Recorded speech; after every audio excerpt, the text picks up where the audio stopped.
اعوذ باللہ من الشیطان الرجیم بسم اللہ الرحمن الرحیم السلام علیکم ورحمۃ اللہ وبرکاتہ۔ بہت سے لوگ صدقہ خیرات کرنے کے شوقین ہوتے ہیں، اور اس لیے بھی کیونکہ انہیں اللہ سے ان اجر کے ملنے کی امید ہوتی ہے جس کا ذکر قرآن و حدیث میں موجود ہے۔ جیسا کہ مختلف احادیث میں آتا ہے کہ صدقہ اللہ تعالیٰ کے غصہ کو بچاتا ہے اور بری موت سے بچاتا ہے، یہ مسند احمد میں آتا ہے۔ ایک اور حدیث مسند احمد کی ہے، اس میں آتا ہے کہ قیامت کے دن صدقہ مومن پر سایہ بن جائے گا۔ طبرانی کی حدیث میں ہے کہ صدقہ قیامت کے دن جہنم سے ڈھال ہوگا۔ صحیح مسلم میں ہے کہ صدقہ کرنے سے مال میں کمی نہیں ہوتی۔ ابو داؤد اور ترمذی کی ایک خوبصورت حدیث ہے جس میں آتا ہے کہ جو شخص کسی ننگے مسلمان کو لباس پہنائے گا، اللہ تعالیٰ اس کو جنت کا سبز ریشم پہنائے گا۔ جو شخص کسی بھوکے مسلمان کو کھانا کھلائے گا، اللہ تعالیٰ اسے جنت کے میوے کھلائے گا، اور جو شخص کسی پیاسے مسلمان کو پانی پلائے گا، اللہ تعالیٰ اسے جنت میں عمدہ مشروب پلائے گا۔ طبرانی کی ایک حدیث میں آتا ہے کہ وہ شخص مجھ پر ایمان نہیں لایا جو رات پیٹ بھر کر سویا اور اس کا پڑوسی بھوکا رہا، حالانکہ اسے اس بات کی خبر تھی۔ یقیناً صدقہ کرنا ایک بہت مقبول عمل ہے اور اس کے بے شمار فوائد ہیں، لیکن اکثر لوگ نہیں جانتے کہ صدقہ کرنے کی دو بنیادی اقسام ہوتی ہیں، یعنی اقسام صدقات اگر کی جائیں تو ایک فرض صدقات ہوتے ہیں اور دوسرے نفلی صدقات ہوتے ہیں۔ فرض صدقات کیا ہیں؟ ان میں زکوٰۃ، عشر، فطرانہ، منت یا نظر نیاز جو جائز کسی کام کے لیے مانی گئی ہو، اور مہر کی رقم جو نکاح کرتے وقت مقرر کی جاتی ہے، یہ سب فرض صدقات ہیں۔ ان کا ادا کرنا لازم ہے، ادا کرنے پر اجر ہے، نہ ادا کرنے پر گناہ ہے، اور گناہ کے ساتھ آخرت میں مختلف سزائیں بھی ہیں۔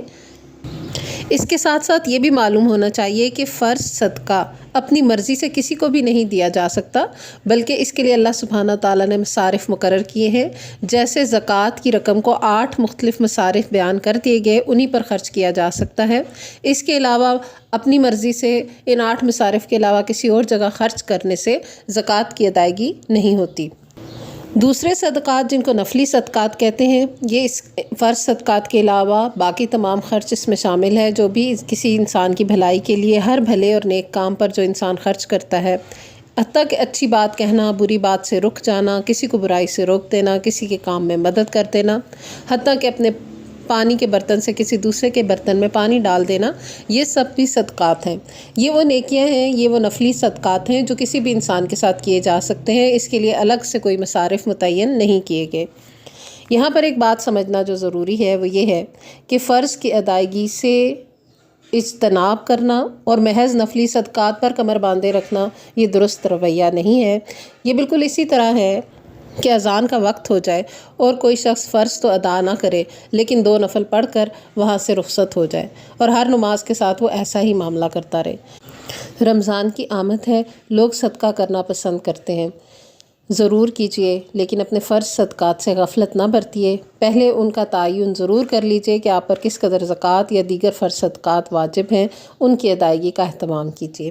یہاں ایک اور بات کی اصلاح بہت ضروری ہے، اور وہ یہ کہ کئی لوگ غفلت یا سہل پسندی کی وجہ سے اپنے ہی گمان میں یہ سوچتے ہیں کہ ہم چونکہ اتنا زیادہ صدقہ و خیرات کرتے ہیں تو اس میں ہماری زکوٰۃ کور ہو جاتی ہے، ہم نے بہت صدقہ کیا ہے، یہ تو زکوٰۃ کی رقم سے بھی بڑھ کر ہو گیا ہوگا۔